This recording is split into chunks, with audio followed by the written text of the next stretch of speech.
आज का धम्म देशना का विषय है पराभव सूत्र।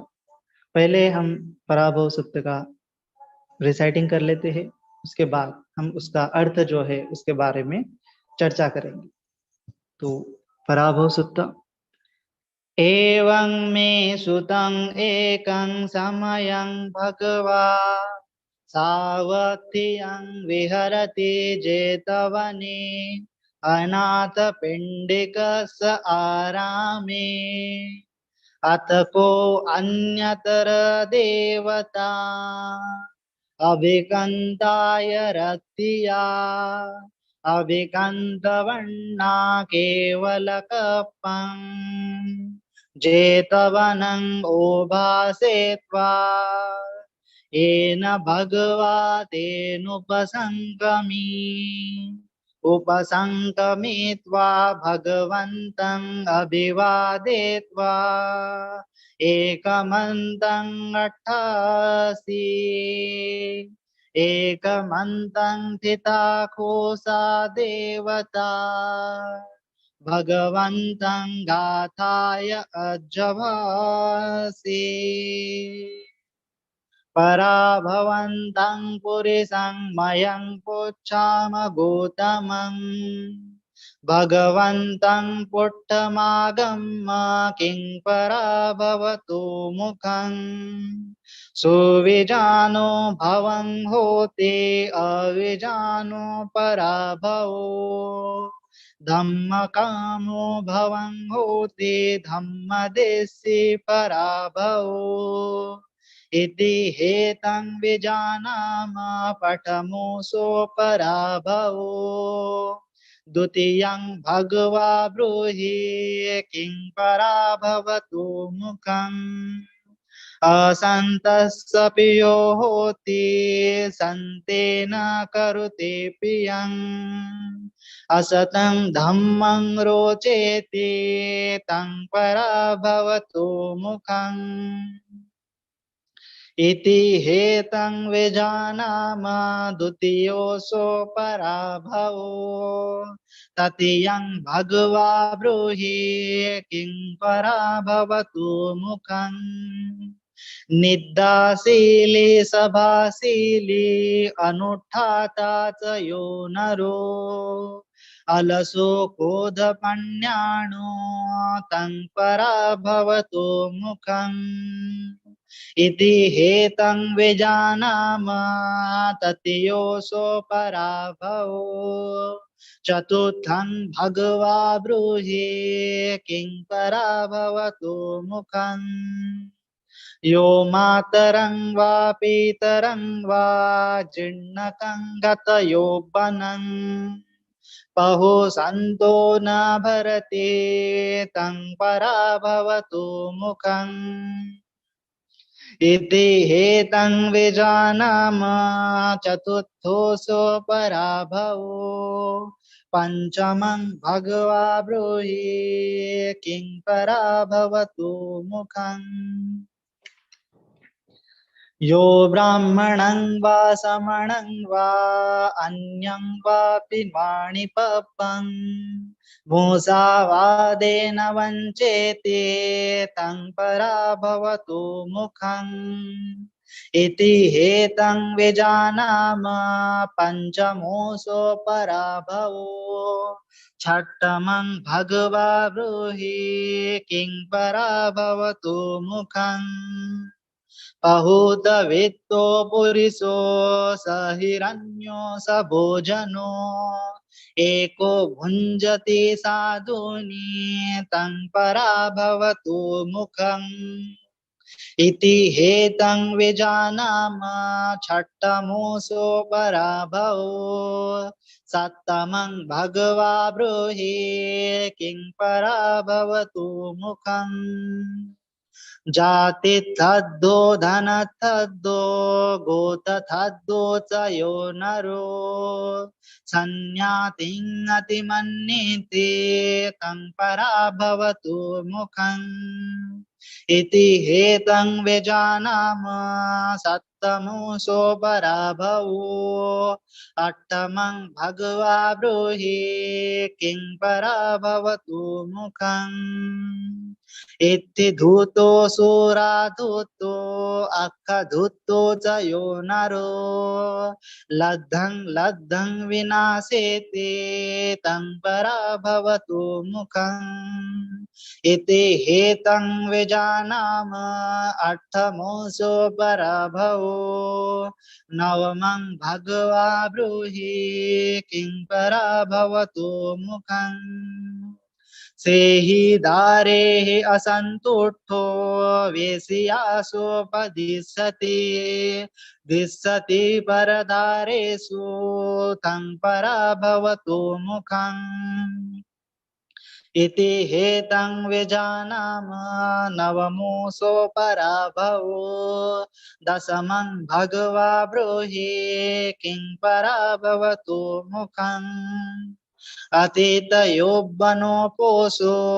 आनीतिं वरुथनिं तस्सा ईशानसुपति तं पराभवतु मुखम् इति हेतं विजानाम दशमोऽसो पराभवो एकादशमं भगवा ब्रूहि किं पराभवतु मुखम् इति शोण्डिं वैकरणिं पुरीशं वापितादिशं ईश्वरी अस्मिन् स्थापेति तं पराभवतु मुखम् इति हेतं विजानाम एकादशमोऽसो पराभवो द्वादशमं भगवा ब्रूहि किं पराभवतु मुखम् अपभोगो महातन्नो क्षत्रिये जायते कुले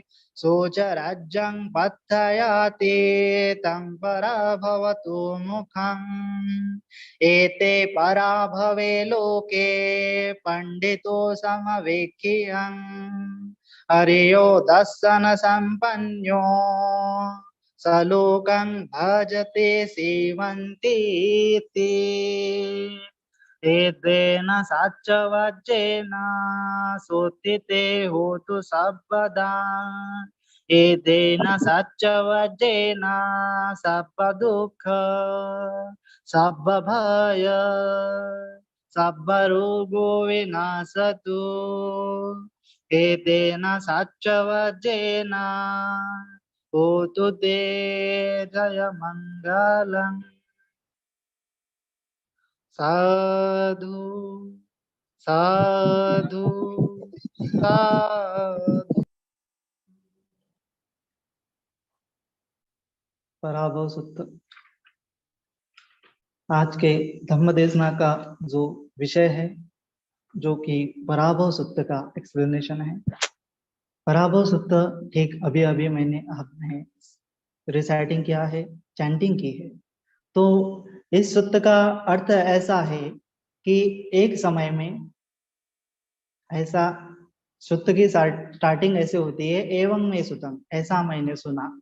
मतलब जो कि भिक्षु है, जो त्रिपिटक जिन्होंने त्रिपिटकों की रचना की, जो जिस समय उन्होंने त्रिपिटक में ये सूत्र लिखे हैं, तो उन्होंने ऐसा कहा है कि ऐसा मैंने सुना है, मतलब भगवान बुद्ध ने जो उपदेश दिया है वो उन्होंने सुना है। तो ऐसे में उन्होंने जो सत्य है कि उन्होंने त्रिपिटक का जो वचन है वो बुद्ध के मुख से सुना है। तो ऐसा मैंने सुना है, जो त्रिपिटकाचार्य है वो बोलते हैं।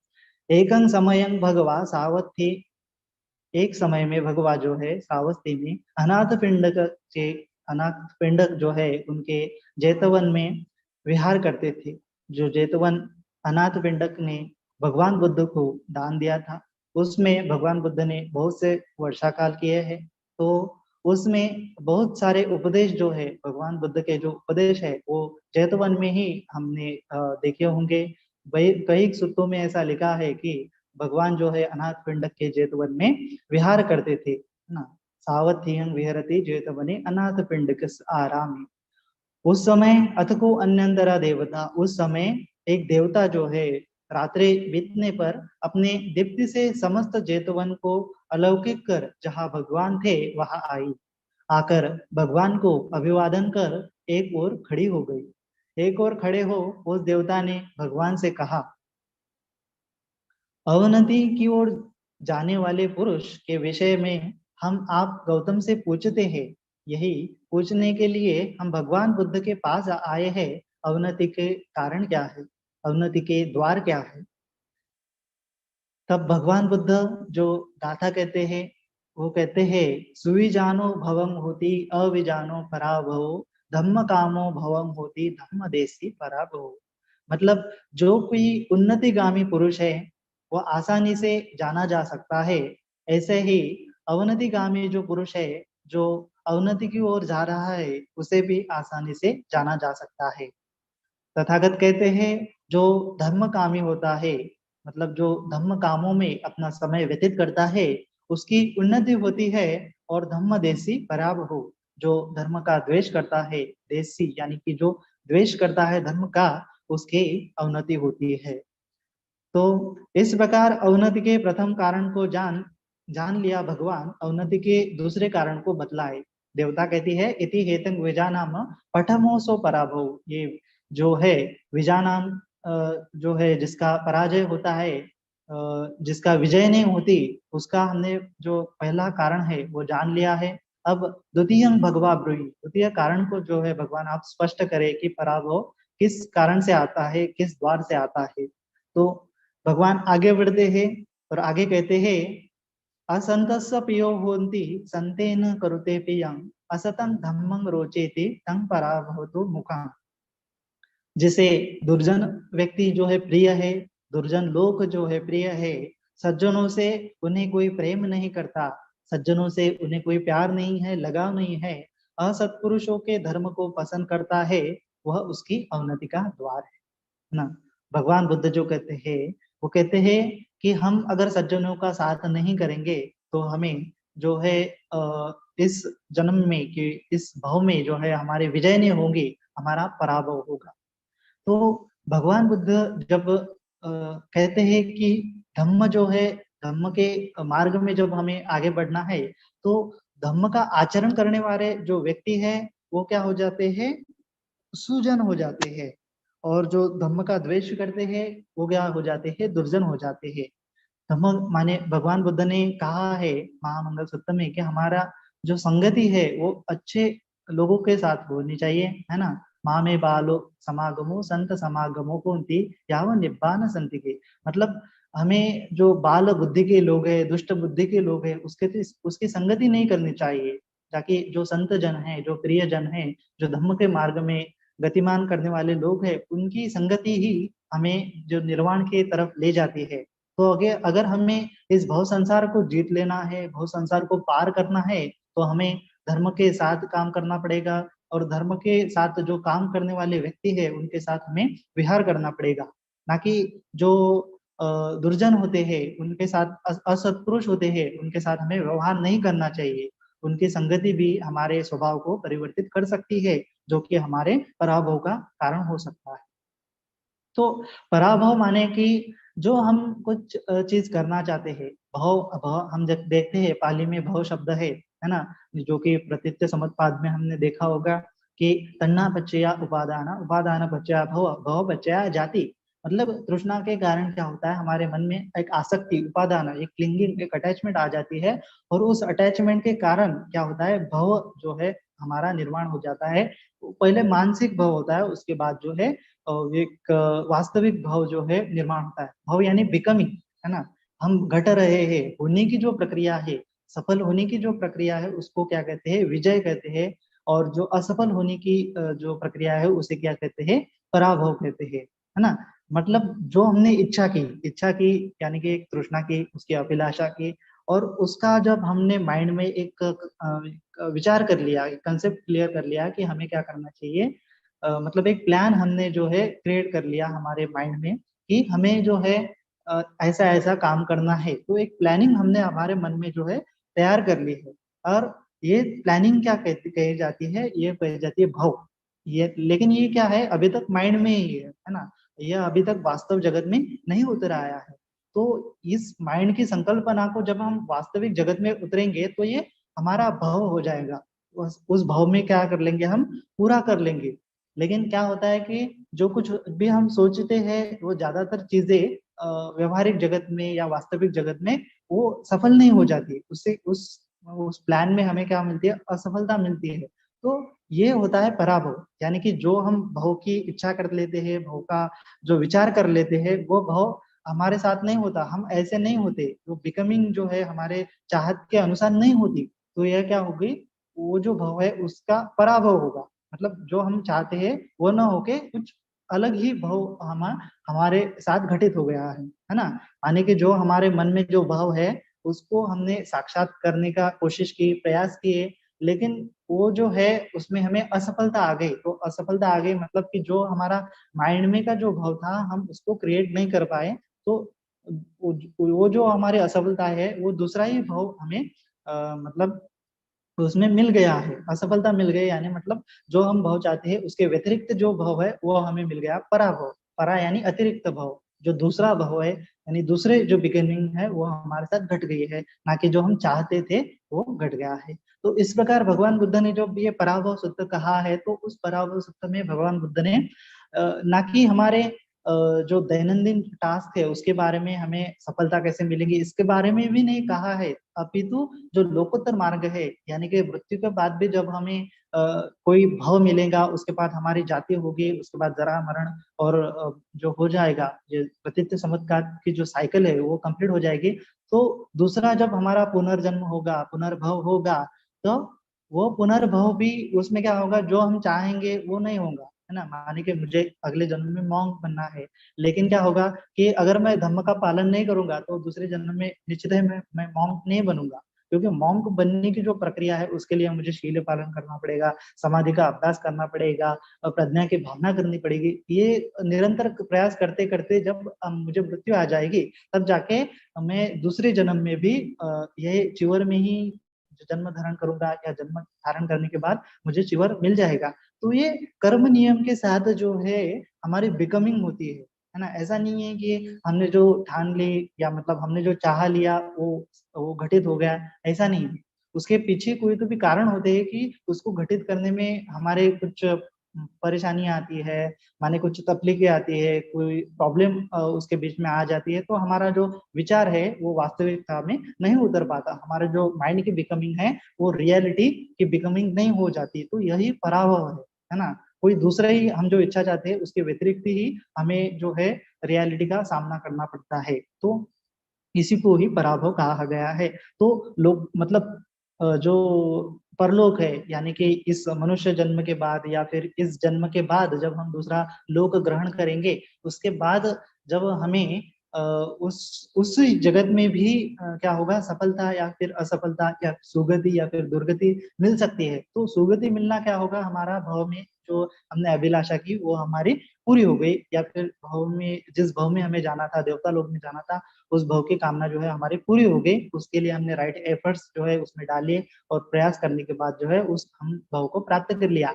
उसी तरह ये जो है हमने अभिलाषा तो की कि देवता लोक में जाना है, लेकिन पूरी तरह से हमने प्रयास नहीं किया, तो क्या होगा कि वो जो हमारी अभिलाषा है वो पूरी नहीं होगी, है ना। तो इस प्रकार क्या होगा कि हमें जो देवता लोक का भाव मिलने से हमारा जो दूसरा भाव मिलेगा, है ना, देवता लोक का भाव न मिलते हुए दूसरा भाव मिलेगा, यही तो पराभव है। हमें दुर्गति भी उस समय मिल सकती है, तो ये पराभव है। जो हम सोचते हैं वह न मिलके कोई दूसरा फल जो है हमें मिलता है। तो इस प्रकार भगवान बुद्ध ने एक यूनिवर्सल लेवल मतलब छोटे से छोटे चीज के भी बारे में, जब हमें पराभव होता है, किसी चीज में हमें सफलता नहीं मिलती, तो उसका कारण भी भगवान बुद्ध ने इस सूत्र में कहा है। और जो मरने के बाद भी जो हमें सुगति नहीं मिलती, दुर्गति मिलती है, जो हम चाहते हैं वो नहीं होता, तो उसका कारण भी इस सूत्र में भगवान बुद्ध ने कहा है। तो पहला कारण भगवान बुद्ध ने कहा है कि धर्मकामी की उन्नति होती है और धर्म द्वेषी की अवनति, है ना। मतलब धर्म के साथ जो व्यवहार करता है उसकी क्या होती है, उसका जय होता है, विजय होती है इस भाव को पार करने में, या इस भाव को एक रियलिटी में उतारने में, उसकी जो है कामना जो है पूरी होती है, अभिलाषा जो बिकमिंग की अभिलाषा है वो पूरी होती है। तो भगवान कहते हैं कि ऐसे बहुत सारे कारण होते हैं कि जिस कारण हमें पराभव का सामना करना पड़ता है, हमें सफलता नहीं मिलती, जो हम भाव चाहते हैं उसको हम पा नहीं सकते, उसकी रियलिटी हम उतार नहीं सकते। वो इसके कारण, इसके पीछे के कारण की चर्चा हम कर रहे हैं। तो पहला कारण, धर्मकामी की उन्नति होती है और जो धर्मद्वेषी होता है उसकी अवनति होती है। धर्म क्या है कि सत्य, यही सत्य, यही धर्म है। सम्यक दृष्टि से जानकर हम जब देखते हैं वस्तु बाह्य जगत का क्या धर्म है, क्या स्वभाव है, तो उस प्रकार हम जब आचरण करते हैं तो ये धर्म है। तो धर्म का आचरण, तो धर्म का आचरण करने से हमारी उन्नति होती है और धर्म का द्वेष करने से हमारी अवनति होती है। हम मतलब हम चाहते हैं कि ये जो है ये चीज हमारे साथ नहीं, हमारे साथ नहीं घटनी चाहिए, नहीं घटनी चाहिए, नहीं घटनी चाहिए, फिर भी जो घटना है वो हमारे साथ घट जाती है ना।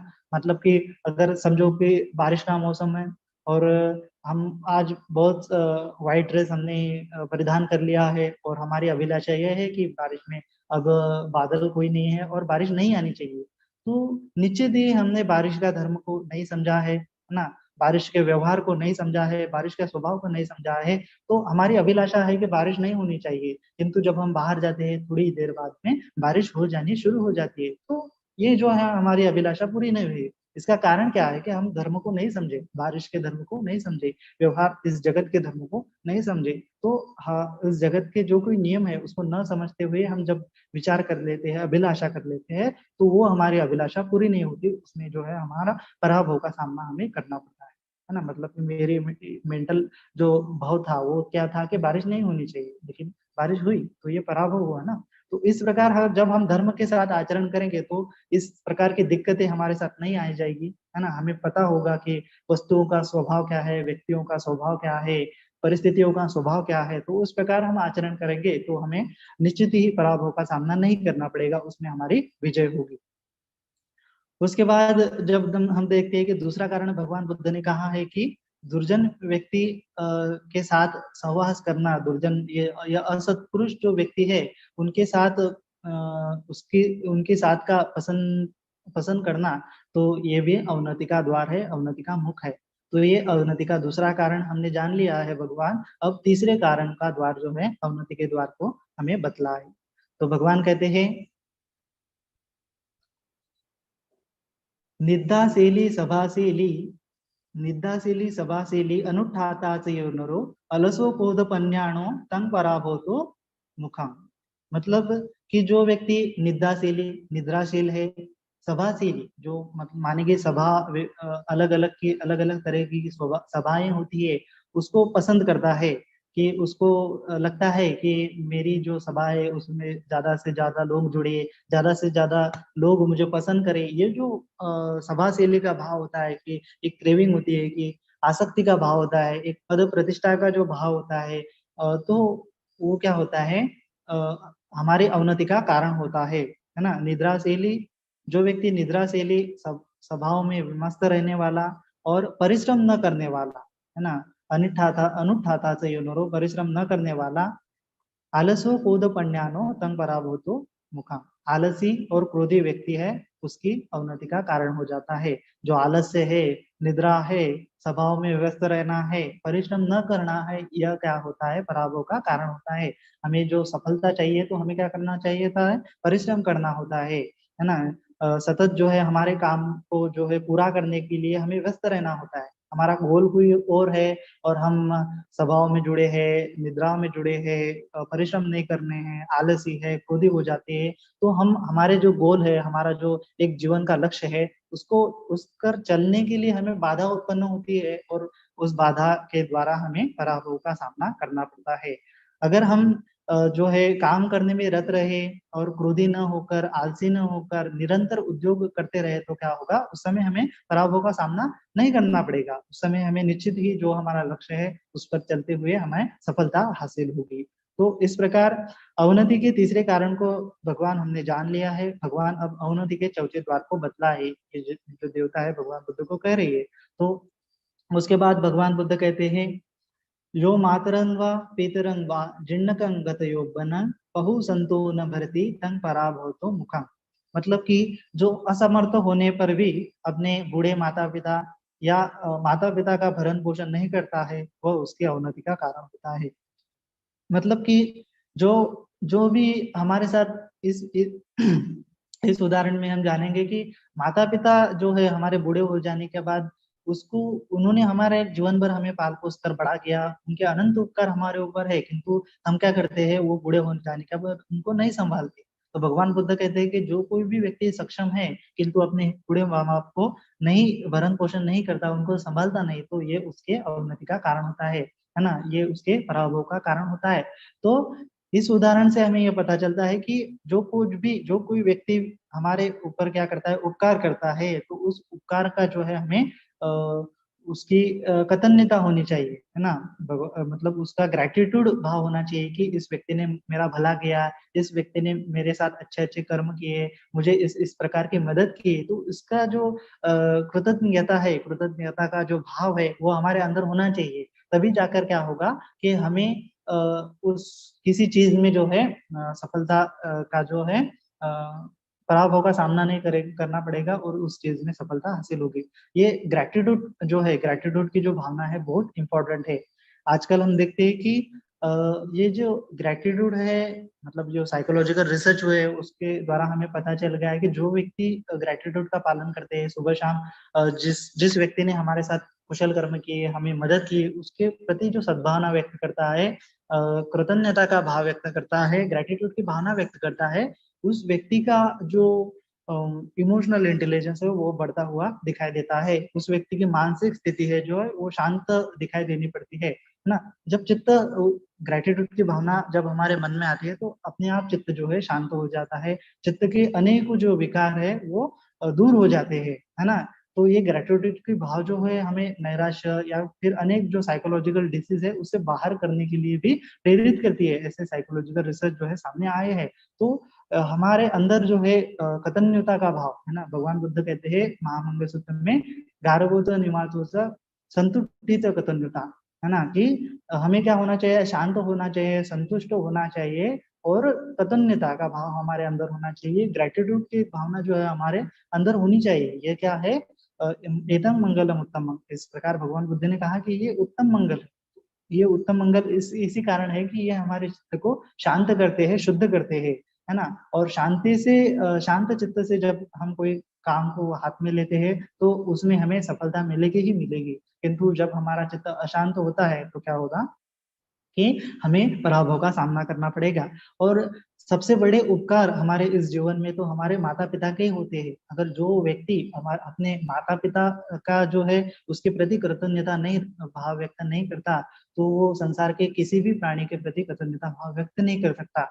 इसलिए भगवान बुद्ध ने कहा है कि जो समर्थ होने पर भी अपने बूढ़े माता या पिता का भरण पोषण नहीं करता, वह उसकी अवनति का कारण बन जाता है। तो इस जगत में भी उसकी अवनति का कारण होता है और परलोक में भी उसके अवनति का कारण उसे माना जा सकता है। तो इस प्रकार अवनति के चौथे कारण को जान लिया है, भगवान अवनति के पांचवें कारण को बतलाया है। देवता जो है भगवान बुद्ध को कहती है। तो भगवान बुद्ध कहते हैं, यो ब्राह्मणं वा समणं वा अन्यं वापि वणिब्बकं मूसावादेन वंचेति तं पराभवतो मुखम्। कि मतलब जो ब्राह्मण या श्रमण या किसी दूसरे याचक को झूठ बोलकर धोखा देता है, उसको ठगता है, तो वह उसकी अवनति का कारण होता है। तो अवनति का जो नेक्स्ट कारण है वो जो है किसी व्यक्ति को ठगना होता है ना, मतलब कि झूठ बोलना ये भी हमारे अवनति का कारण हो सकता है। तो हम जो है ठगने का जो व्यवहार है या झूठ बोलने की जो प्रक्रिया प्रक्रिया हमारे अंदर क्यों बढ़ती है, ये संस्कार जो है हमारे अंदर क्यों आता है, तो ये हम देखते हैं कि झूठ बोलने से हम क्या कर लेते हैं कि हम शॉर्टकट ढूंढ लेते हैं किसी चीज को अचीव करने का, या फिर किसी को ठगने से चोरी करने से हम क्या कर लेते हैं, शॉर्टकट देखते हैं कमाई का जो हमारा जरिया है उसको प्राप्त करने का। तो ये जो शॉर्टकट है वो कभी ना कभी क्या होगा, हमारे अवनति का कारण हो जाएगा, है ना। किसी भी तरह हमें किसी और को ठगने से जो हम संपत्ति इकट्ठा कर लेते हैं, उसमें चाहे हम इस जगत में बहुत सारा ऐशो आराम उस पैसों से खरीदे, किंतु फिर तो हम जब परलोक में गमन करेंगे तो उस समय वो हमारे पराभव का कारण होगा। हमें अच्छी सुगति नहीं मिलेगी, दुर्गति का सामना, दूसरे भव का सामना हमें करना पड़ेगा। तो ये भी हमारे पराभव का कारण होता है। तो हमें क्या करना चाहिए, भगवान बुद्ध कहते हैं कि जो भी कोई हमने काम मतलब लिया, अगर बॉस ने हमें कोई काम दिया है तो उस काम को क्या कर लेते हैं हम अगर पूरा नहीं गए, है ना, टीचर ने हमें होमवर्क दिया अगर और उस काम को हमने पूरा नहीं किया, तो हम क्या झूठ बोल देते हैं कि हमने जो फाइल है वो नहीं लाई है, नोटबुक जो है घर पर है। इस प्रकार हम झूठ बोलते हैं। तो झूठ बोलने से हमें क्या होता है कि मेहनत करने का जो तरीका है वो हम मतलब मेहनत न करने का तरीका हम खोज लेते हैं। उस समय हमें मेहनत नहीं करनी पड़ती, है ना। तो क्या होगा कि हम मेहनत से क्या करते हैं, काम चुकारी करते करते हैं ना, कामचोर बन जाते हैं उस समय। तो ये कामचोरी क्या होगी, हमारे अवनति का कारण होगी, है ना। अगर क्या होगा कि हम हमेशा सत्य वचन बोले, अगर हमेशा हम सत्य व्यवहार से जो है आजीविका हमारी करे, समय आजीविका हमारी करे, तो हमें परिश्रम करना पड़ेगा। और परिश्रम करते वक्त क्या हमें ख्याल रखना होता है उस समय कि हमें अच्छे से परिश्रम करना होता है, हमें समय दृष्टि से परिश्रम करना होता है ना। माने कि हम किसी की हिंसा या किसी के साथ ठगने का व्यवहार करके उस संपत्ति इकट्ठा न करते हुए जो कुछ भी जीवन यापन के साधन है, जो कुछ भी जीवन यापन के सम्यक साधन है, उसको संपादित कर मेहनत कर हम अपनी जीवन यापन करेंगे, तो हमें निश्चित ही उस चीज में सफलता जो है मिलेगी। उस चीज में क्या हमारे अवनति का कारण नहीं बन सकती, पराभव का कारण हमारे नहीं बन सकते, अगर हम अच्छी प्रकार से मेहनत करें तो, है ना। भगवान बुद्ध ने जिस प्रकार आर्य अष्टांगिक मार्ग बताया है, तो आर्य अष्टांगिक मार्ग के अनुसार जब हम जीवन यापन करेंगे तो हमें परिश्रम करना पड़ेगा, है ना। उस परिश्रम से क्या होगा कि हमारी आजीविका जो है सम्यक हो जाएगी, और तब क्या होगा कि हमें किसी भी तरह पराभव का सामना नहीं करना पड़ेगा, इस जगत में भी और परलोक में भी। तो यह क्या है कि किसी को ठगना यह भी हमारे अवनति का कारण होता है, झूठ बोलना यह भी हमारे अवनति का कारण होता है। इस प्रकार अवनति के पांचवें कारण को हमने जान लिया, भगवान अवनति के छठे कारण को बतलाए। उसके बाद भगवान बुद्ध कहते हैं, बहुत वित्तो पुरुषो स ही रण्यो स भोजनो एको भुंजति साधुनि तंग पराभवतो मुखम। बहुत धनवान पुरुष जो सोना और भोजन से संपन्न है, जब वह अकेला ही स्वादिष्ट भोजन करता है तो वह उसकी अवनति का कारण है। मतलब एक आधा व्यक्ति जो है बहुत धनवान है, उसके बाद सोना है, संपत्ति है, और ताट में बहुत सारे जो व्यंजन है, भोजन है, तो वह अकेला होते हुए क्या करता है, उस व्यंजन व्यंजन का स्वाद अकेला ही ग्रहण करता है, और दूसरों को यह व्यंजन है या फिर ये धन संपत्ति है दूसरों को प्राप्त न हो, उसके अंदर क्या हो जाती है, यह अभिलाषा हो जाती है। तो यह अभिलाषा क्या है, एक आसक्ति है।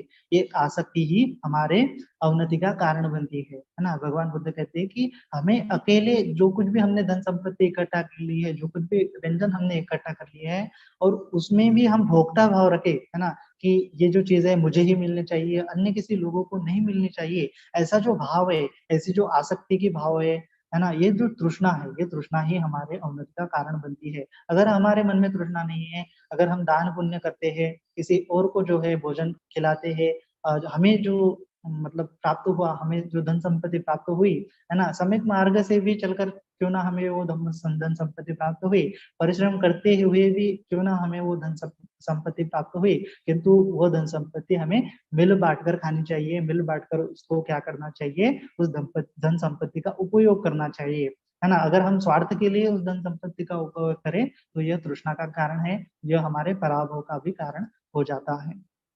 तो इस प्रकार अवनति के छठे कारण को हमने जान लिया, भगवान अवनति के सातवें कारण को बतलाए। तो भगवान कहते हैं, जाति थदो धन थद्दो गोत्र थद्दो च यो नोरो संन्यातिं अतिमन्येति तंग पराभवतो मुखम। मतलब जाति थद्दो, जो कोई भी व्यक्ति अपने जाति जाति थद्दो या धन थद्दो या जाति धन या गोत्र का घमंड करता है ना, मतलब उसको क्या होता है, उसको गर्व हो जाता है किसी चीज का, वो घमंड हो जाता है, वो अपने घमंड से क्या करता है, वो अपने बंधुओं को भी अपमान करता है, तो वह उसके अवनति का कारण हो जाता है। तो यह जब हम संपत्ति इकट्ठा कर लेते हैं और बड़े ऐशो आराम से जिंदगी काटने लगते हैं, तो उस समय में क्या होता है कि हमें हमारे अंदर अहंकार का निर्माण होता है ना। तो ये जो अहंकार का स्वरूप है, ये क्या होता है, हमारे पराभव का कारण होता है। तो यह अहंकार हमारी जाति का हो सकता है, धन का हो सकता है, गोत्र का हो सकता है, या फिर किसी भी चीज का हो सकता है। तो उस अहंकार के कारण क्या होता है कि हम हमारे बंधुओं का भी अपमान करते हैं, हमारे जो नातीगण है, जो हमारे सहयोगी है, उनका भी हम अपमान कर लेते हैं, तो वो क्या होता है, हमारे अवनति का कारण हो जाता है। अगर हम ऑफिस में हैं, स्कूल में हैं, अगर हम अच्छे प्रकार से अपनी क्या कर ले हैं, गुणवत्ता हासिल करके हम ऑफिस में या फिर स्कूल में अच्छी पद प्रतिष्ठा हमने हासिल कर ली है, तो हमें उस समय अहंकार नहीं चढ़ना चाहिए। अगर हमें अहंकार चढ़ेगा तो क्या होगा कि हमारे जो सहपाठी है, हमारे जो सहयोगी है, वो हमसे क्या हो जाएंगे, बिछड़ने लगेंगे। हम उनका अगर अपमान करने लगे, हम उनको क्या करने लगे, अपने से कनिष्ठ समझने लगे, तो क्या होगा कि आ, किसी एक आधे वक्त में क्या होगा कि हमें उसकी उन लोगों की क्या होगी, गरज होगी, उन लोगों की हमें क्या होगी, सहयोगिता चाहिए होगी। लेकिन उस समय वो लोग हमें सहयोग नहीं करेंगे, क्योंकि हम उनका बार बार अपमान करेंगे, या फिर वो देखेंगे कि ये व्यक्ति इतना घमंडी है, तो इसको क्यों हम मदद करें। तो इस प्रकार क्या होगा कि हमें अगर आवश्यकता होगी तो उस समय वो लोग हमारे काम नहीं आएंगे, हमारी सहायता नहीं करेंगे। तो यह भी हमारे अवनति का कारण हो सकता है, पराभव का कारण हो सकता है। इसीलिए हमें हमारे कार्य में भी असफलता मिलेगी, या फिर आगे जाकर हम अगर घमंडी ही रहते हुए अगर हमें मृत्यु प्राप्त हो जाए, तो ये भी हमारे पराभव का कारण होगा, है ना, दुर्गति का भी कारण होगा। तो इस प्रकार अवनति के 7वें कारण को हमने जान लिया। भगवान अवनति के 8वें कारण को बतलाए। तो बुद्ध कहते हैं, इति धूतो सुराधूतो अक्ख धूतो च यनुरो लद्धं लद्धं विनाशेति तं पराभवतो मुखा।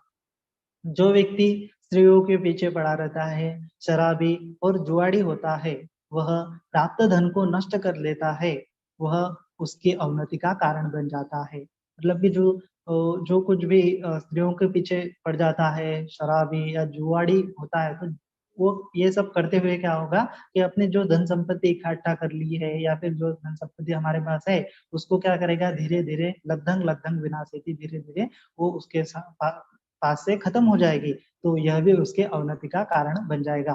तो ये सब क्या है कि हम देखते नहीं है कि हमें हमारे संपत्ति का उपयोग कैसे करना है ना। हमारे पास जो कुछ भी संपत्ति है, मतलब धन पैसा भी हो सकता है, या फिर जो हमारे एसेट्स है वो भी हो सकते हैं, है ना। जो हमारे मित्रगण है वो भी उसका उनका भी हम उपयोग करके हमारे जीवन को सफल बना सकते हैं। किंतु क्या होगा कि हम जब प्रमाद में जीवन व्यतीत करेंगे, शराब या जुआ या स्त्रियों के पीछे हमारा जो है सब पैसा, जो हमारा समय है बर्बाद कर लेंगे, तो क्या होगा कि हमें अच्छी चीजें करने में, जो हमारा गोल है, जीवन का जो लक्ष्य है, उसको प्राप्त करने में क्या होगा, उसमें सफलता प्राप्त नहीं होगी। निश्चित ये हमारे पराभव का कारण हो जाएगा। तो हमें प्रमाद का जो जीवन है, यह हमारे अवनति का कारण बन जाता है। तो इस प्रकार अवनति के 8वें कारण को हमने जान लिया। भगवान अवनति के 9वें कारण को भी बतलाए। तो भगवान कहते हैं, से ही दारे ही असंतुष्टो वेसी यासु पदिस्सति दिस्सति पर दारेसु तंग पराभवतो मुखा। जो अपनी पत्नी से असंतुष्ट होकर वेश्याओं में और पराई स्त्रियों के साथ दिखाई देता है, वह उसकी अवनति का कारण हो जाता है। मतलब जो कुछ भी हमारा भगवान बुद्ध कहते हैं इस उदाहरण में कि जो हमारी पत्नी है उसमें हम संतुष्ट न होकर वेश्याओं या पराई स्त्रियों के साथ क्या करते हैं, व्यवहार करते हैं, तो यह हमारे अवनति का कारण हो जाता है। तो इस चीज में भगवान कहना चाहते हैं कि यह असंतुष्टता का जो भाव है वह हमारे पराभव का कारण बन जाता है। जो कुछ भी हमारे पास चीज है, या फिर वो धन हो सकता है, या फिर हमारे जो एसेट्स हो सकते हैं, हमारे जो वस्तु हो सकते हैं, उसमें अगर संतुष्ट नहीं है और दूसरे वस्तुओं के कामना हम करने लगे, है ना। हमारे पास मानो घर में एक बेड है, घर में एक टीवी है, तो अगर हम दूसरे बेड की, दूसरे टीवी की, दूसरे सोफा की कामना करने लगे, तो ये हम उसमें क्या करेंगे, हमारे संपत्ति का व्यत्यय करते करते जाएंगे, और हमारे पराभव का यही कारण होगा कि हम जो भी अच्छी चीजें कर सकते हैं उससे क्या हो जाएंगे, टूट जाएंगे, है ना। हमें जो असंतुष्टता का भाव क्या होगा कि हमारा जो कुछ भी लक्ष्य है उसको प्राप्त करने में बाधा उत्पन्न करते जाएगा, है ना। माने कि हमें ये नहीं चाहिए, वो चाहिए, माने कि हमारा गोल एक है ना। गोल की तरफ अगर हम जा रहे हैं, किसी एक रास्ते से हमें जा रहे हैं, तो रास्ते में जाते जाते हुए अगर हमें कोई अलग अलग चीजें नजर आई, और हम अलग अलग चीजें बटोरते हुए क्या करें, हमारे सारे धन संपत्ति उस पर व्यत्यय करने लगे, तो हमें आगे मार्गक्रमण करने में बाधा उत्पन्न हो सकती है, तो निश्चित ही हम हमारे गंतव्य स्थान तक नहीं पहुंच सकते, तो यह भी हमारे पराभव का कारण हो सकता है। तो यह असंतुष्टता का भाव हमारे पराभव का कारण होता है। तो हमें असंतुष्टता नहीं रखते हुए संतुष्टता का भाव, कृतज्ञता का भाव रखना चाहिए, और उस संतुष्टता के भाव के साथ हमें हमारा जो लक्ष्य है उसकर क्या करना चाहिए, मार्गक्रमण करना चाहिए। तो इस प्रकार अवनति के 9वें कारण को हमने जान लिया। भगवान अवनति के 10वें कारण को बतलाए। तो भगवान कहते हैं, अतीत यौवनो पोषो आनेति तिम्बर उत्तनी तस्सा ईसा न सुभति तंग पराभवतो मुखा।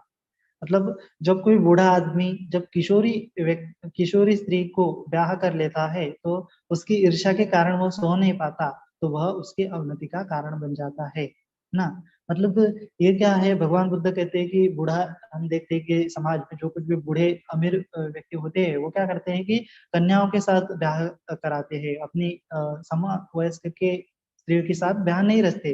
तो वह क्या होता है, उनकी ईर्ष्या में, उस स्त्री की ईर्ष्या में क्या होता है कि वो सो नहीं पाते, तो वह उनकी अवनति का कारण बन जाता है। तो इस उदाहरण में हम देखते हैं कि जो कोई भी व्यक्ति क्या करता है कि हमारा जो है, हमारी जो जरूरत है उससे ज्यादा की कोई चीज खरीद ले आता है ना। माने कि हमारा घर क्या है, कूड़े का है, या फिर कचरे का है, या फिर मट्टी का है। तो उस मट्टी के घर में अगर हम बड़ा सा एक आधा हीरा या फिर बड़ा सा सोने का मटका ले आए, है ना, माने हमने धन संपदा इकट्ठा कर ली है और बड़ा सा सोने का मटका हम ले आए और घर में हमने रख दिया, तो क्या उस समय वो जो कोई व्यक्ति जिसने वो मिट्टी के घर में रह रहा है, कूड़े के घर में रह रहा है, तो वो क्या होगा कि वो रात भर सो पाएगा? निश्चित ही नहीं सो पाएगा। उसे भय रहता, हर समय वो भय में जीता रहेगा कि न जाने कब कोई चोर आके दरवाजा तोड़ के या फिर छत तोड़ के अंदर कुछ घुसना आए और इस सोने को बर्तन को न चुरा ले जाए। तो हमारी जो कुछ भी नीड है, जो कोई भी हमारी आवश्यकता है, उससे ज्यादा की अगर हम चीजें खरीदते हैं, उससे ज्यादा की हम अभिलाषा करते हुए कोई वस्तु खरीदते हैं, तो क्या होगा कि उस वस्तु को रखने के लिए, उस वस्तु को मतलब मेंटेन करने के लिए, उस वस्तु की क्या बोलते हैं उसको करने के लिए, निगाह मराठी में कहते हैं, तो उस वस्तु की निगाह रखते हुए क्या होगा, हमारा समय जो है व्यतीत हो जाएगा। तो जो कुछ भी हमारा ध्येय है, लक्ष्य है, उसको चलने के लिए हमारे पास समय नहीं रहेगा, समय नहीं बच पाएगा, तो वह निश्चित ही हमारा ध्येय के गंतव्य स्थान तक पहुंचने का जो असफलता का कारण बन जाएगा। तो यह भी हम देखते हैं कि जो हमारी लालच है या फिर जो हमारी वासना है ना, जो आवश्यकता के परे की जो तृष्णा है, वो क्या होगी, हमारे पराभव का कारण होती है। तो इस प्रकार अवनति के 10वें कारण को हमने जान लिया। भगवान अवनति के 11वें कारण को बतलाए। तब भगवान कहते हैं, इति सुंडिंग विकर्णिंग पुरिसंग वापि तादिसंग ईश्वरी यस्मिन थापेति तंग पराभवतो मुखम। मतलब कि जो जब किसी लालची या संपत्ति को नष्ट करने वाली स्त्री या पुरुष को संपत्ति का मालिक बना दिया जाए, तो वह उसकी अवनति का कारण हो जाता है। मतलब कोई जो लालची व्यक्ति है या फिर जो अज्ञानी व्यक्ति है, उसको अगर हम कोई पद प्रतिष्ठा दे, तो वो उस पद को संभाल नहीं पाएगा, वो उस धन संपत्ति का जो है अच्छी तरह से उपयोग नहीं कर पाएगा। तो ये लालच और जो हमारे अज्ञानता है, वह हमारे पराभव का कारण बन जाती है। इस प्रकार अवनति के 11वें कारण को हमने जान लिया। भगवान अवनति के 12वें कारण को बताए। भगवान कहते हैं, द्वादशम अपभोगो महादंडो खत्तिये जायते कुले सोच सोच रज्जं पत्थयति तंग पराभवतो मुखा। मतलब भगवान कहते हैं कि क्षत्रिय कुल में कोई उत्पन्न हुआ है, तो अल्प संपत्ति वाला है, तो वो महालालची पुरुष जब राज्य की कामना करता है, तो वह उसकी अवनति का कारण बन जाता है। तो मतलब भगवान कहते हैं कि जैसे कि कोई एखादा क्षत्रिय व्यक्ति है, जैसे कि कोई एखादा क्षत्रिय व्यक्ति अगर छोटे से कुल में जन्म लिया है उसने, और उसके पास संपत्ति भी नहीं है, उसके पास मतलब संपत्ति माने कि उसके पास जो है ह्यूमन रिसोर्सेज भी नहीं है ना, मानवीय संसाधन भी नहीं है, और पैसा भी नहीं है, धन भी नहीं है, तो वह जो है व्यक्ति अगर बड़े राज्य को हासिल करने की चाह रखता है तो वह उसकी महालालच कहलाती है। तो यह महालालच क्या होगी, उसकी अवनति का कारण बन जाती है ना। माने कि भगवान कहना चाहते हैं कि जो व्यक्ति उसके पास मतलब उसकी परिस्थिति को देखते हुए, परिस्थिति मतलब उसकी गरीब है या फिर परिस्थिति उसकी कमजोर है और वह कहना चाहता है कि वो बड़े से बड़ा लक्ष्य जिंदगी में हासिल करे, तो वो क्या होगा, उसके पराभव का कारण निश्चित ही बन जाएगा। तो हमें क्या करना करना चाहिए कि हमें हमारी कमजोरियों को भी देखना चाहिए, है ना। ना कि हम ऐसे ही जाके किसी बड़ा लक्ष्य रखे जीवन में और उसको प्राप्त करने की चाह रखे, तो यह क्या होगा, निश्चित ही हमारे असफलता का कारण बन जाएगा। तो हमें क्या करना है, अगर जिंदगी में सफलता हासिल करनी है तो हमें देखना है कि हम किस चीज में कमजोरी है। माने कि हम पढ़ाई लिखाई में कमजोर है ना। अगर हम यूपीएससी एमपीएससी की एग्जाम दे, आईएएस बनने की अभिलाषा रखे, लेकिन हमें पढ़ाई में कुछ भी नहीं आता, तो यह क्या है, निश्चित ही असंभव बात है। तो हमें क्या होना चाहिए, जो लालच नहीं होनी चाहिए, बड़ी सी अभिलाषा नहीं होनी चाहिए। तो हमें अगर गंतव्य स्थान तक पहुंचना है तो हमें क्या होना चाहिए, उस गंतव्य स्थान तक जाने का रास्ता पता होना चाहिए, है ना। और हमारे अंदर जो कुछ भी कमजोरियां है, हमारे अंदर जो कुछ स्ट्रेंथ है, उसको पता करते हुए हमें मार्ग का क्रमण करना चाहिए, रास्ता जो है चूज करना चाहिए, है ना।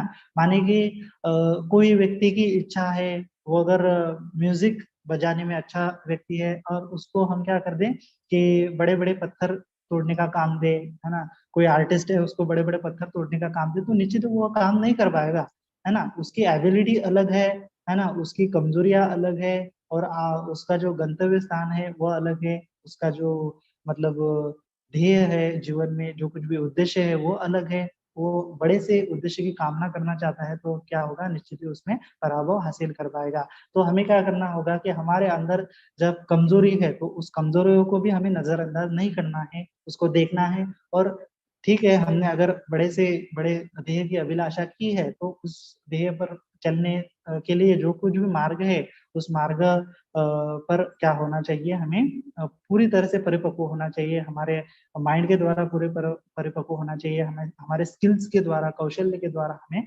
परिपक्व होते हुए जो है गंतव्य स्थान तक बढ़ना चाहिए, तभी जाके हम उसमें सफलता हासिल कर पाएंगे। अन्यथा क्या होगा, हमारे वह पराभव का कारण बन जाएगा। तो हम देखते हैं कि भगवान बुद्ध ने अच्छी तरह से बताया कि पहला जो कारण है वो क्या है कि हमें सत्य और असत्य में भेद नहीं पता चल जाता, हमें धर्म और अधर्म में भेद नहीं पता होता, तो क्या होगा, निश्चित ही हम पराभव का हमें पराभव के द्वार का सामना करना पड़ेगा। उसके बाद क्या होगा कि अगर हम दुर्जन व्यक्तियों के साथ रहे और सज्जनों का जो है द्वेष करते रहे, तो हमारे अंदर क्या होगा कि असत्पुरुषों का जो धर्म है, मतलब जो इविल माइंडसेट है, वो हमारे अंदर उत्पन्न हो जाएगा और यह भी हमारे अवनति का कारण बन जाएगा। उसके बाद भगवान बुद्ध ने कहा है कि जो आलसी है ना, जो मतलब बहुत सारे स्वभाव में व्यस्त रहता है, काम करने हुए उसको क्या होता है कि काम करते हुए उसको क्या होता है कि निद्रा आ जाती है, आलस्य आ जाता है, क्रोध आ जाता है, तो यह क्या होगा,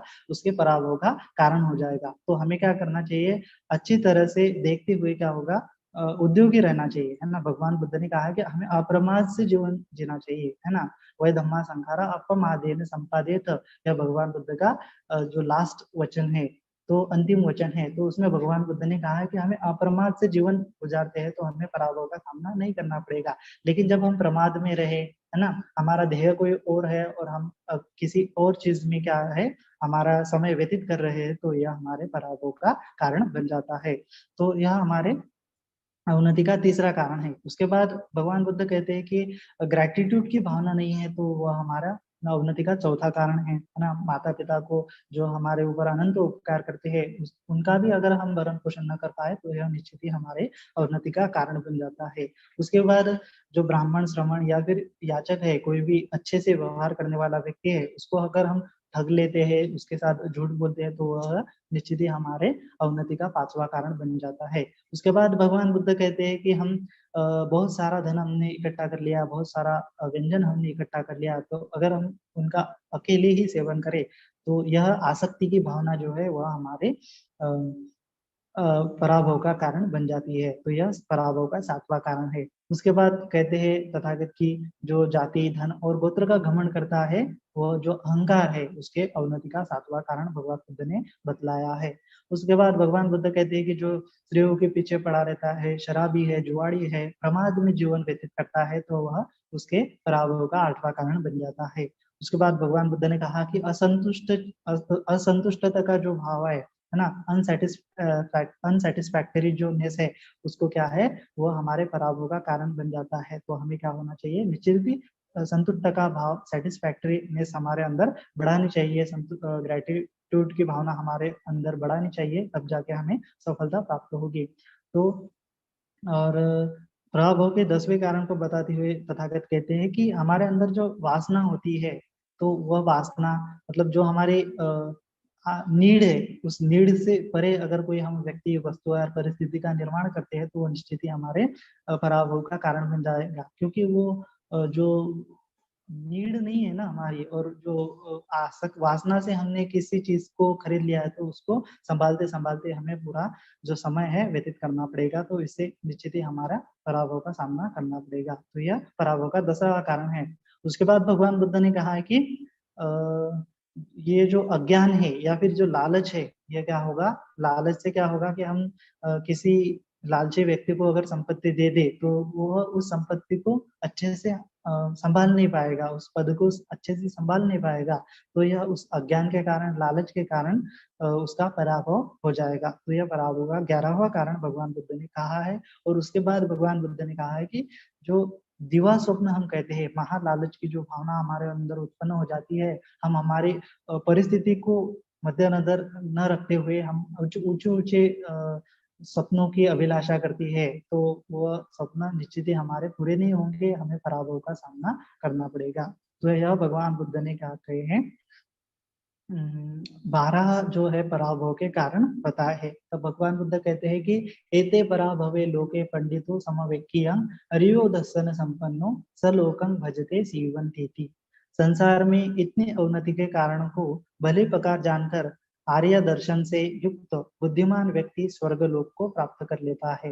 तो यह स्वर्गलोक जो है, तो यह क्या होगा कि सलोकन, भगवान बुद्ध ने कहा है कि अर्यो दर्शन संपन्नो सलोकन भजते सेवंती थी, कि मतलब सलोकन, कि जो कुछ भी अनुकूल लोक है, अनुकूल एनवायरमेंट है, अनुकूल परिस्थिति है, उसको क्या कर देंगे, भज देंगे, भज मतलब कि अचीव कर लेंगे। तो यह क्या होगा कि हमें पराभव के कारण को जानकर उसको क्या करना है, हमारे सम्यक दृष्टि से उनको पहचान कर उसको क्या करना है, दूर करना है। जब हम पराभव के कारण को दूर करेंगे, तो निश्चित ही हम सलोक भज भजते सेवंती थी, कि मतलब सलोकों को अचीव कर पाएंगे। मतलब इस जन्म में हम क्या करेंगे, अच्छी तरह से हमारे परिस्थिति का निर्माण करेंगे। और जब हमारे मृत्यु हो जाएगी, तो उसके बाद भी हमें स्वर्ग लोक की प्राप्ति होगी, देवता लोक की या सुगति की प्राप्ति होगी, और दुर्गति की प्राप्ति नहीं होगी। तो यह भाव जो है हमें अच्छी तरह से, यह भाव संकल्पना जो है अच्छी तरह से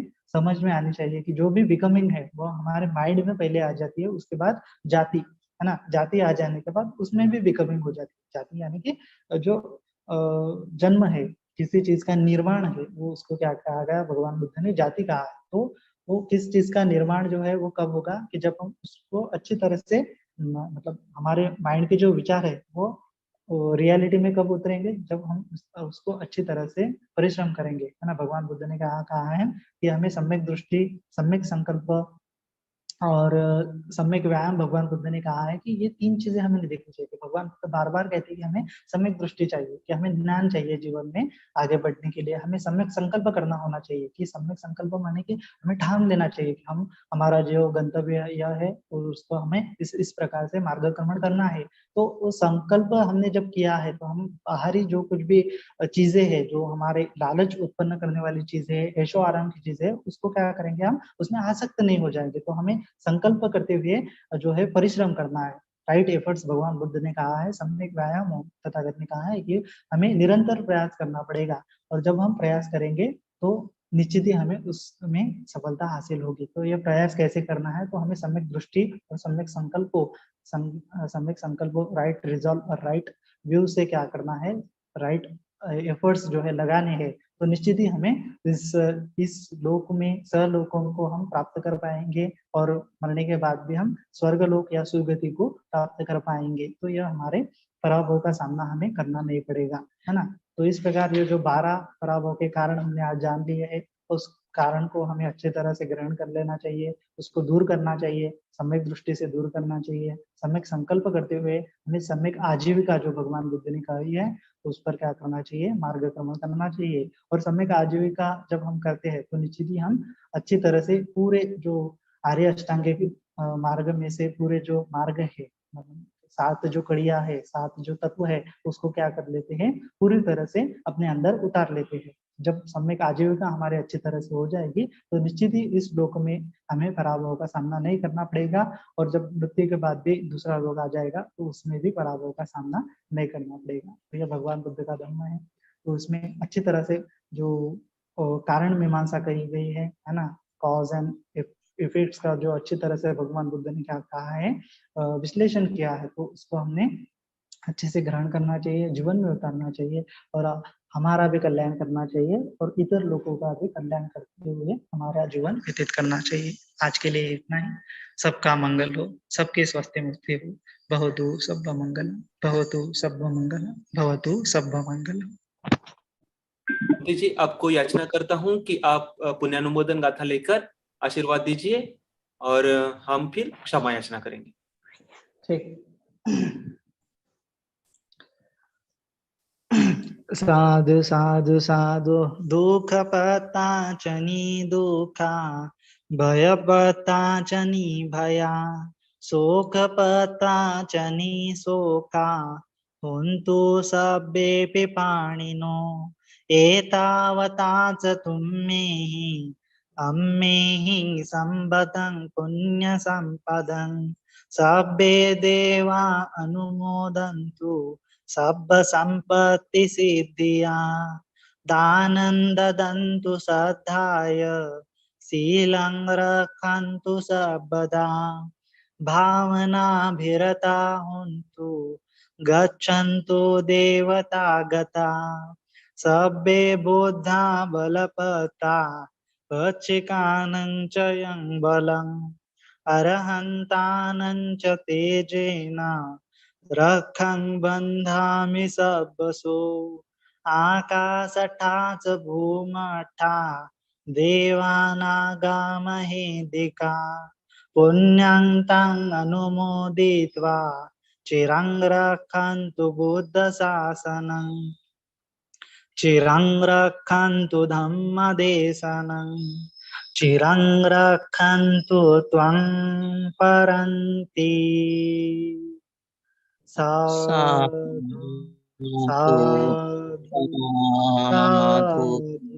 साधु, सर्वं च वंदनामि। मंगल सुखी।